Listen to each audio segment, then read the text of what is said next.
संग। जिज्ञासा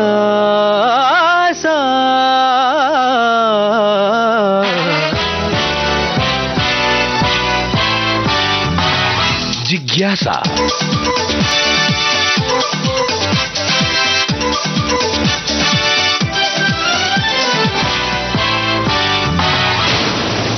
जिज्ञासा, ज्ञान की रेडियो एक्टिव तरंग।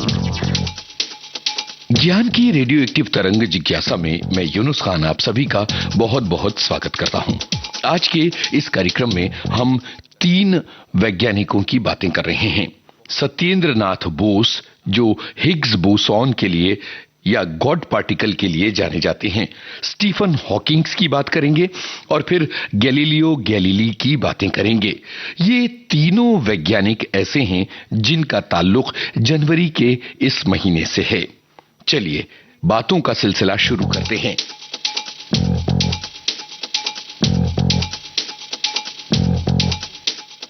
गॉड पार्टिकल यानी हिग्स बोसॉन का नाम वैसे तो ब्रिटेन के फिजिसिस्ट पीटर हिग्स के नाम पर है, लेकिन हिग्स के आगे गॉड पार्टिकल के नाम में लगा हुआ है बोसॉन।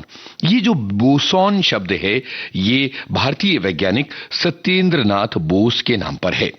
सत्येंद्र नाथ बोस को लोग बहुत कम जानते हैं, लेकिन जब गॉड पार्टिकल की खोज हुई उसके बाद से तो जैसे विज्ञान और दूसरे क्षेत्रों के लोग सत्येंद्र नाथ बोस को खोजने लगे।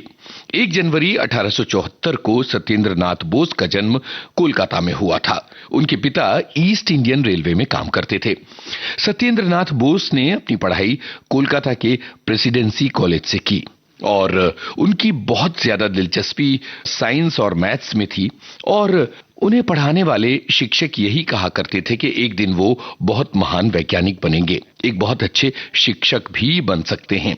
उन्होंने क्वांटम मैकेनिक्स और मैथमेटिकल फिजिक्स की दुनिया में बहुत शानदार काम किया।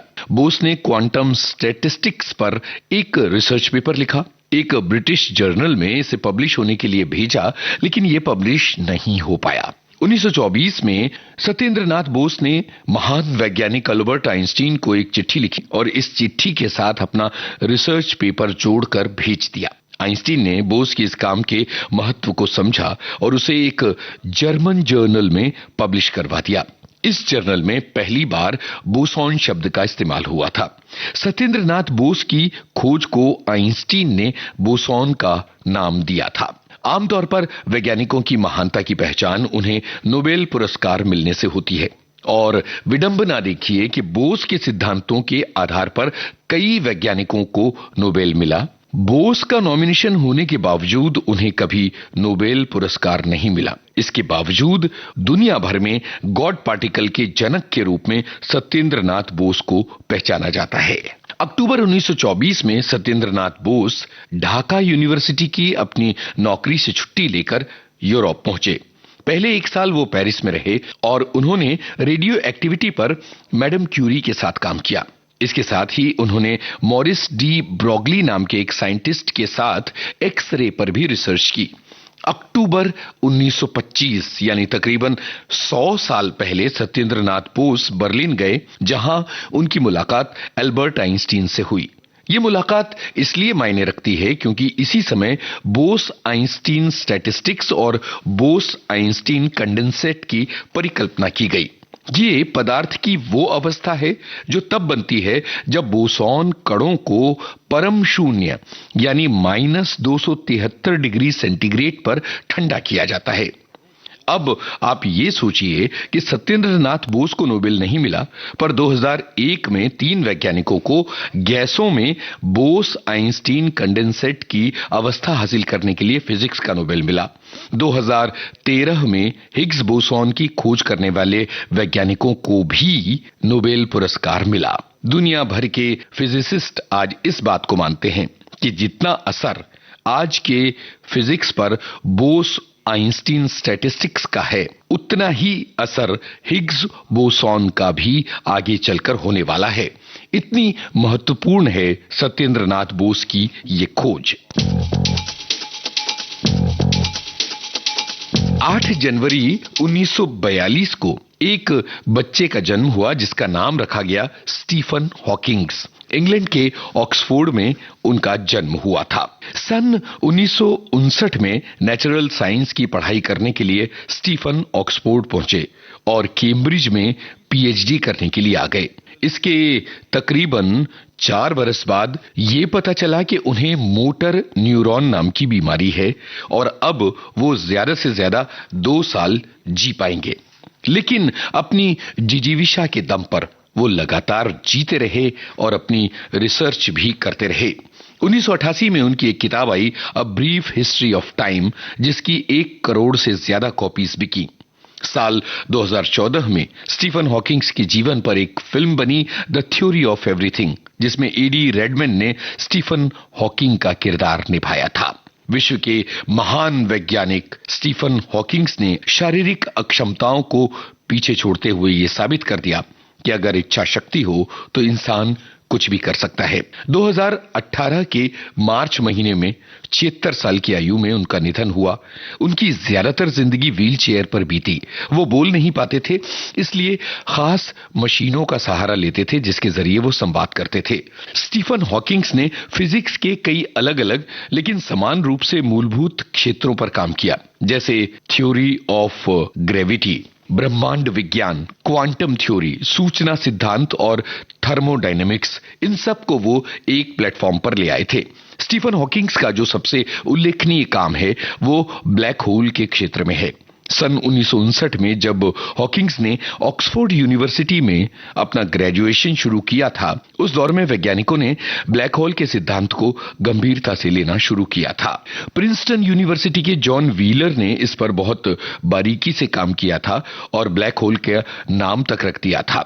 ब्रिटेन के रोजर पेनरोज और सोवियत रूस के याकोव जेल्दोविच भी ब्लैक होल पर काम कर रहे थे। स्टीफन हॉकिंग्स ने यूनिवर्सिटी ऑफ कैम्ब्रिज के कॉस्मोलॉजिस्ट डेनिस स्काइमा के निर्देशन में अपनी पीएचडी शुरू की।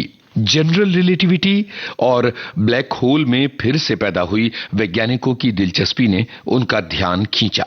यही वो समय था जब उनके भीतर का वैज्ञानिक अपने पंख पसार रहा था। स्टीफन हॉकिंग्स ने स्काइमा के निर्देशन में बिग बैंग थ्योरी के बारे में सोचना शुरू किया। आज उनके ब्रह्मांड के निर्माण के इस सिद्धांत को वैज्ञानिकों ने बहुत हद तक स्वीकार कर लिया है। स्टीफन हॉकिंग्स ने यह समझा कि बिग बैंग थ्योरी यानी ब्रह्मांड का जोरदार धमाका, जिससे ये पूरा अंतरिक्ष बना है, ये पूरा संसार बना है, दरअसल ये बिग बैंग ब्लैक होल का उल्टा पतन है।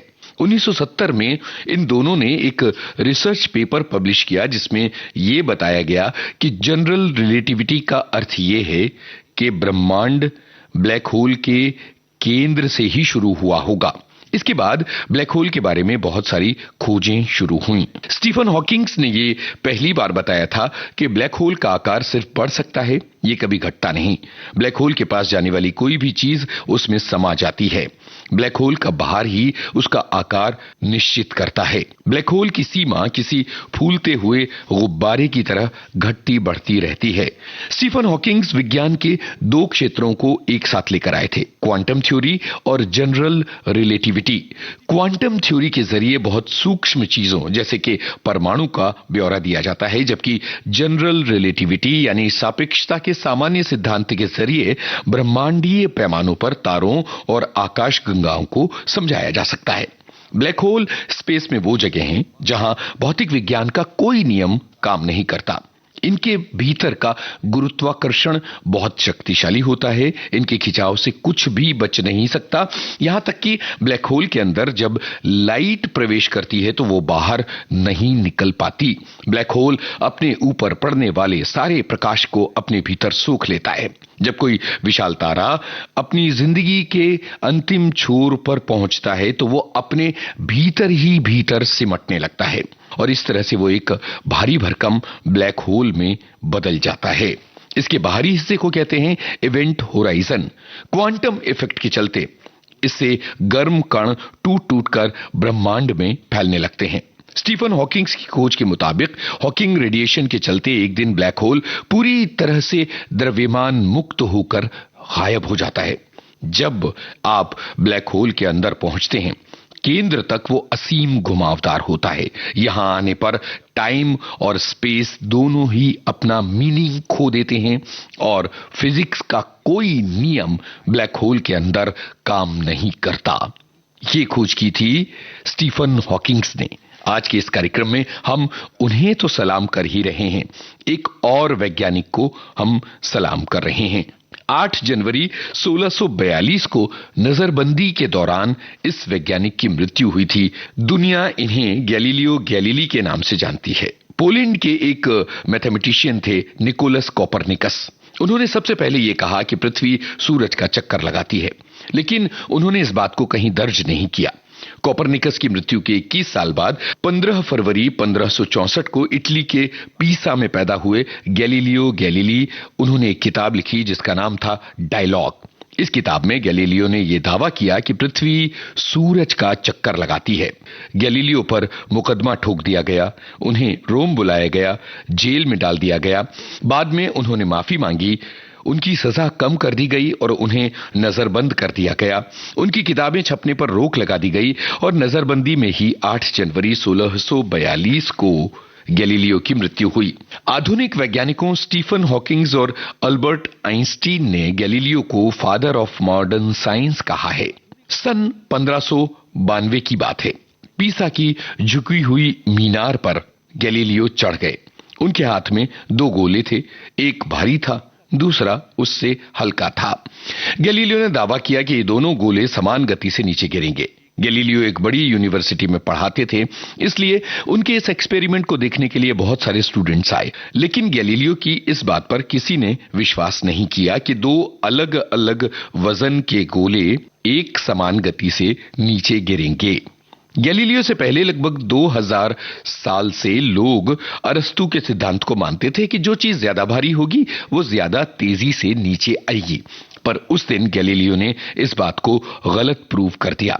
आज विज्ञान का एक साधारण सिद्धांत है कि धरती पर हर चीज 9.8 मीटर पर सेकेंड स्क्वायर के एक्सीलरेशन से नीचे गिरती है और इस गति का भार से कोई लेना देना नहीं है।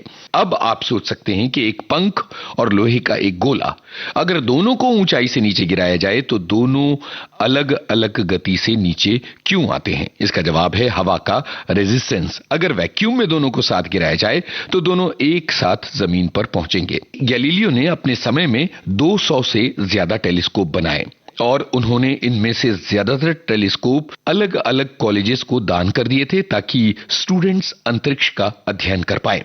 गैलीलियो ही वो वैज्ञानिक थे जिन्होंने पहली बार बृहस्पति ग्रह के 4 चंद्रमाओं का पता लगाया था। गैलीलियो ने सबसे पहले सूर्य के धब्बों और शुक्र ग्रह की कलाओं को भी देखा था। यही नहीं, गैलीलियो ने एक टेलीस्कोप की मदद से यह साबित किया था कि चांद एक चिकनी सतह वाला गोला नहीं है, बल्कि उसमें खड्डे और पहाड़ हैं। तो इस तरह से हमने आज के जिज्ञासा कार्यक्रम में 3 अलग अलग युगों में पैदा हुए 3 अलग अलग वैज्ञानिकों की बातें की। गैलीलियो गैलीली, जिन्होंने अपने समय से बहुत आगे की खोजें की और इन खोजों ने फिजिक्स को एक रूप दिया। स्टीफन हॉकिंग्स और सत्येंद्र नाथ बोस, इनका भी ताल्लुक मॉडर्न फिजिक्स से है, अंतरिक्ष की समझ से है, ब्लैक होल से है और गॉड पार्टिकल से है। जरा सोचिए कि अलग अलग समय में वैज्ञानिकों ने विज्ञान की दुनिया में अपना महत्वपूर्ण योगदान दिया, इस संसार को, इस ब्रह्मांड को समझने में हमारी मदद की। हमें भी अपने भीतर वैज्ञानिक सोच पैदा करनी चाहिए कि हम चीजों को तर्क की कसौटी पर परखें, हम अंधविश्वास और ढकोसलों से निकलें और एक आधुनिक संसार में आगे बढ़ें। ये था आज का जिज्ञासा कार्यक्रम। इस कार्यक्रम के लिए शोध, आलेख, स्वर और संपादन आपके इस दोस्त यूनुस खान का था। तो विज्ञान के बारे में सोचते रहिए और विज्ञान की समझ अपने भीतर विकसित करते रहिए। जिज्ञासा।